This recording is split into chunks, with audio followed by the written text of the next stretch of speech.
the Assembly.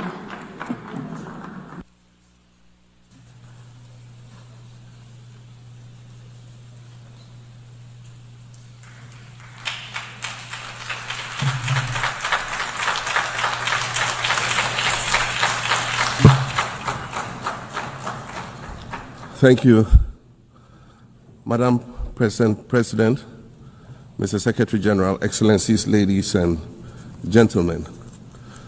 At this 80th session of the United Nations General Assembly, I'd like to speak about Africa's role in the future of this organization.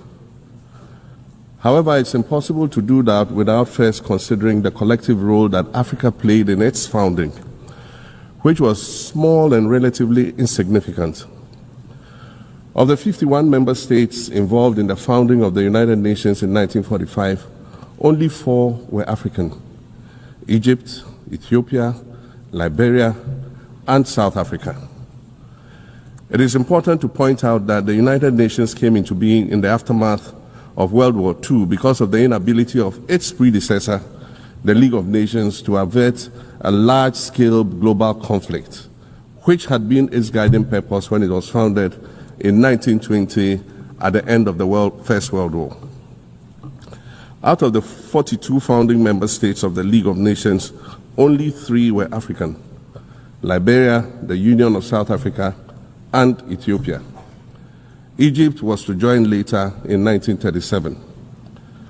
Africa's overall participation in the organization's founding was minimal and relatively unimportant. That's because before all the other talks and meetings, representatives from a group of 14 nations gathered in Berlin for a series of discussions that began in 1884 and which led to the partitioning and formal colonization of the African continent, which is also called the Scramble for Africa. It has famously been written that past is prologue. Well, in the past, the majority of the 54 nations that now comprise Africa were never offered a seat at the table where plans for a new world order were being drawn. But, Madam President, as fate would have it, the tables are turning, and Africa's role in the authorship of whatever is yet to come for this world is going to be huge, and it will be consequential. According to this organization's own projections, by the year 2050, more than 25% of the world's population is expected to come from the African continent.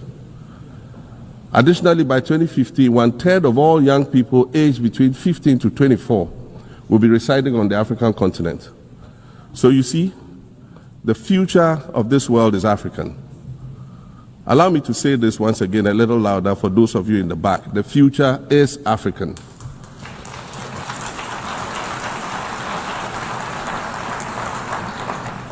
Already today, Africa is a catalyst for human potential and development, as well as for economic reform and ecological stability. Africa is a catalyst for systemic change. If this reality, which is fact-based and straightforward, seems provocative or unsettling, perhaps it's because you are viewing it through the lens of centuries of filters, colonialism and imperialism, and the resulting implicit bias. Maybe you are unaware of the resilience of African nations or their remarkable ability to make a strong comeback just when you think it's safe to count them out. That is what is happening right now in my own country, Ghana. Our constitution limits leaders to 2 4-year terms. In January, I was sworn in for a second term, which, let me point out, was non-consecutive with my first term. Our currency, the Ghana cedi, was rapidly depreciating, faced with rising inflation, a huge debt burden, and low morale amongst our citizens. My new administration settled down quickly and embarked on an ambitious program of comprehensive transformation designed to restructure Ghana's economic foundation and enhance our competitive standing globally. We refer to this process of recalibration as our reset agenda. In just 8 months, we have achieved significant reduction in inflation from 23.8% in December 2024 to 11.5% in August 2025, restoring price stability for our citizens. Additionally, our currency, the Ghana cedi, has appreciated considerably against other currencies, with Bloomberg reporting it as the best performing currency in the world at one point. Our improved sovereign credit rating reflects increasing investor confidence in our economy, and our 24-hour economy initiative promises to transform our economy. And there's a renewed willingness amongst our people to trust that their elected officials have Ghana's interests at heart and that we're progressing together. Madam President, I believe that in honor of this milestone celebration, the United Nations should also embark on a process of serious recalibration and establish its own reset agenda. Since the organization's founding, the number of UN member nations has nearly quadrupled. And quite frankly, it is not the same world that it was back then when the UN was formed. I mentioned earlier that I began my second non-consecutive term as president this past January. My first term ended in January 2017. In that span of time, 8 years, the world has changed with such ferocity. My first days in office after my return felt as though I had just awakened from a Rip Van Winkle-style sleep. Now, no, that was only after 8 years. Imagine then what it will be like after 80 years since the founding of the United Nations. In 1945, the sun had not yet set on the largest empire in history. The most common mode of international travel was by sea. The personal computer had not been invented, let alone made portable. And television, a new convenience, was still in its infancy, albeit in black and white color. Relations between the US and the Soviet Union were turning frosty, with Winston Churchill declaring that an iron curtain has descended across the European continent.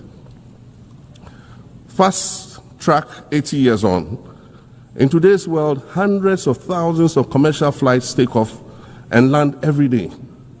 Libraries have been digitized so that volumes of literature can exist on a small device, small enough to fit inside your pocket. We live in a world of cryptocurrency, artificial intelligence, social media, the internet and its dark hidden dungeon of the dark web, all of which carry a potential threat to global peace and security. Climate change is real, and we're fighting a losing battle against the loss of Maldives and other island nations to the rising sea level, against the loss of Timbuktu to desertification and the Amazon forest to global warming and deforestation. Madam President, the UN Founding Charter is outdated when it comes to representation in this august assembly. The most powerful post-World War II nations are still being rewarded with an almost totalitarian guardianship over the rest of the world.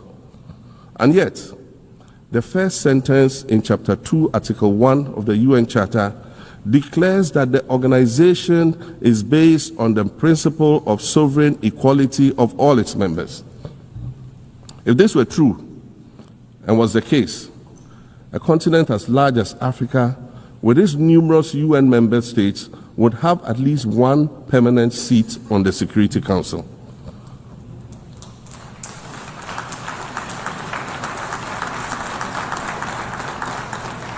Furthermore, we believe that veto power should not be restricted to only 5 nations, nor should it be absolute. There must be a mechanism in this House for the General Assembly to challenge a veto. No single nation should be able to exercise an absolute veto to serve its own interests in a dispute. In 1995, during the 50th anniversary of the United Nations, Nelson Mandela stood in this very spot, and he said, "The United Nations has to reassess its role, redefine its profile, and reshape its structures. It should truly reflect the diversity of our universe and ensure equity among the nations in the exercise of power within the system of international relations in general and the Security Council in particular." I close quotations. 30 years later, we African leaders are still making the same simple request for a permanent seat on the Security Council with the power of a veto. So today, Madam President, I stand here in this exact spot and ask the world, if not now, then when? We demand not only a reform of the Security Council, but also a reset of the global financial architecture, which is currently rigged against Africa. Africa must have a greater say in the world's multilateral financial institutions. And while I'm making requests, I'd like to call for the removal of the blockade on Cuba. As Dr. Kwame Nkrumah, our nation's founder, famously said, we seek to be friends with all and enemies to none. The Cuban people shed their blood on African soil in the fight against apartheid. And indeed, Cuba has been and continues to be a faithful friend of Africa. You see, the very fact that I can stand here and ask these things and say these things, and the fact that all nations can ostensibly gather here to address critical global issues, air our grievances, and express our concerns, that is what makes the survival of this organization so important. In every old city or village, you will find a town square, or a courtyard, or a plaza that once served as a gathering space for the citizens of the community and their leaders. Meetings and celebrations were held there, as were trials and elections. And these were spaces that brought people together and held them together as a community. Sadly, time and technology have eroded these spaces. Madam President, in many ways, the United Nations is the proverbial town square of our modern global village. And it has never been more critical for us to protect this one space that brings and holds the world nations together as a community. The internet, social media platforms, and artificial intelligence offer us the illusion of connectivity, when in fact what they do is reinforce isolation by using algorithms that ensure that we do not receive new ideas and perspectives, but rather more of the same content. We are served alternative facts and manipulated images, making it easy to disseminate disinformation and sow seeds of division amongst communities. Madam President, these are dangerous times. Our world is currently experiencing a rise in nationalism and economic instability. There's a general breakdown of multilateralism. Various acts of aggression have been committed against the sovereignty of others, and nations are attempting to circumvent the very safeguards that were put in place to prevent large-scale global conflict. These conditions are all too similar to the ones that led to the League of Nations' failure in fulfilling its mandate. The denial of visas to President Abbas and the Palestinian delegation sets a bad precedent and should be deeply worrying to all member nations of the United Nations. Ghana recognized the state of Palestine in 1988 and supported a two-state solution to the conflict since then. And I say, contrary to the claims of some, a two-state solution would not be a reward for Hamas. It would rather be a reprieve for the hundreds of thousands of innocent women and children and people who are facing collective punishment and forced starvation for no reason other than the fact that they are Palestinian. For nearly 2 years and for the fear of reprisals, we here in this General Assembly have been playing hide and seek with language to find the right words to help us avoid or excuse what we all know is taking place in Gaza. But here's the thing, it doesn't matter what you call it. If it looks like a duck, it swims like a duck, and quacks like a duck, well, then it must be a duck. The crimes in Gaza must stop.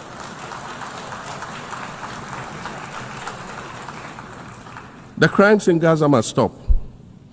Madam President, I also want to draw particular attention to the conflict in Sudan, which this body has described as the world's largest humanitarian crisis. 12 million people have had to flee their homes. And when we speak of migration, we refer to the 12 million new Sudanese refugees, whom we as a global community should be willing to assist in much the same way that many member nations readily assisted new refugees coming out of Ukraine. Let's dispense with the euphemisms and dog whistles and speak frankly. It is not a mystery that when leaders of Western nations complain of their migration problems, they are often referring to immigrants from the global South. But many of those immigrants are climate refugees. And interestingly, the global north emits 75% more greenhouse gases than the global south. However, the effects of climate change are more severe in the global south because we lack the resources to address them effectively. And so when the desert encroaches on our villages and towns and they become unlivable, we are forced to flee. Wassan Shire, a Somali-born prophet, a Somali-British poet born in Kenya to Somalian refugee parents, was London's first youth poet laureate. She writes in her poem titled Home. And it says, you have to understand that no one puts their children in a boat unless the water is safer than the land. No one bends their palms under trains beneath carriages. No one spends days and nights in the stomach of a truck feeding on newspaper unless the miles traveled mean something more than just a journey. Madam President, we cannot normalize cruelty. We cannot normalize hatred. We cannot normalize xenophobia and racism. If we're going to tell a story, let's not tell its slant. Let's tell all the truth. When we speak of migrants, we speak of Mami Ewusi Mensah Frimpong, a judge on the U.S. District Court for the Central District of California. She's the first black female judge on any of California's 4 federal district courts. She was born here in America to immigrant parents from Ghana. We speak of Peter Bosman, a medical doctor in Ghana who moved to the town of Piran in Slovenia in the 1980s and later became the first black mayor of Piran, the first black mayor in Slovenia and in the whole of Eastern Europe. We speak of T. Michael, the iconic Ghanaian Norwegian artist and designer. And of course, we speak of the late Kofi Annan, former United Nations Secretary General.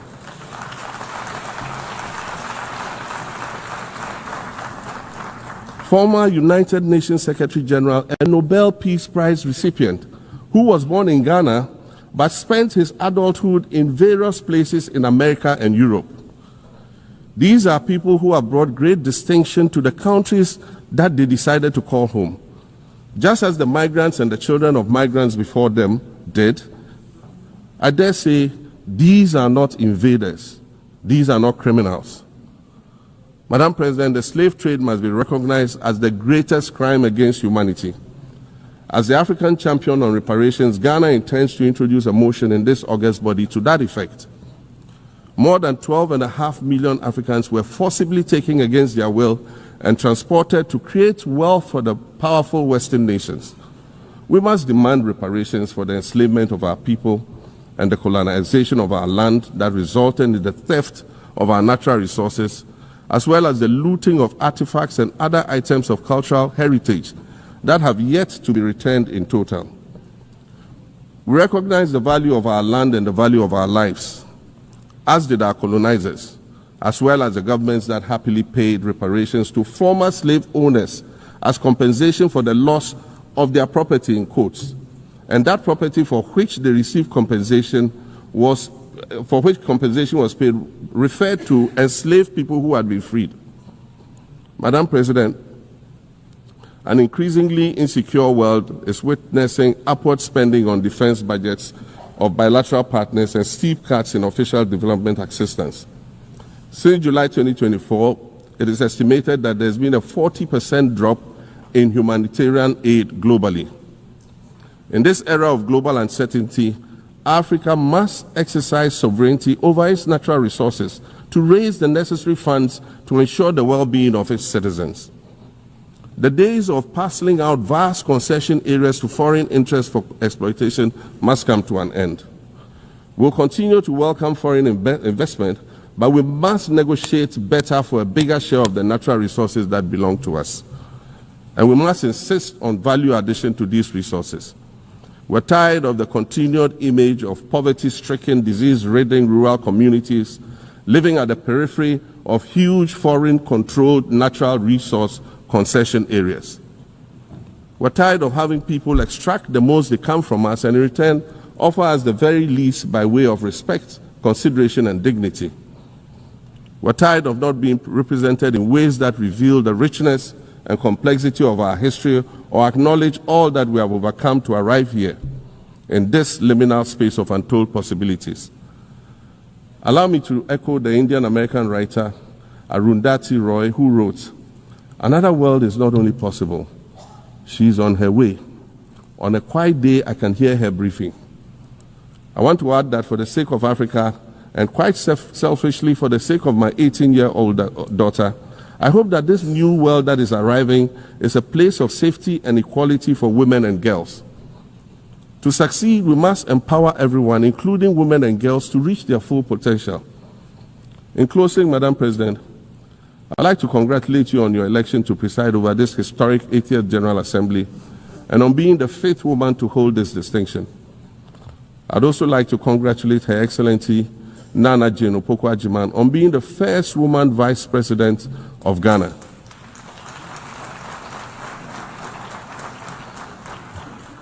Now every Ghanaian girl knows the heights to which she can ascend. Words matter, but issues of representation matter even more, which is why Ghana looks forward to the appointment of a woman as Secretary General of this organization in the near future. Madam President, Your Excellencies, I thank you for your kind attention.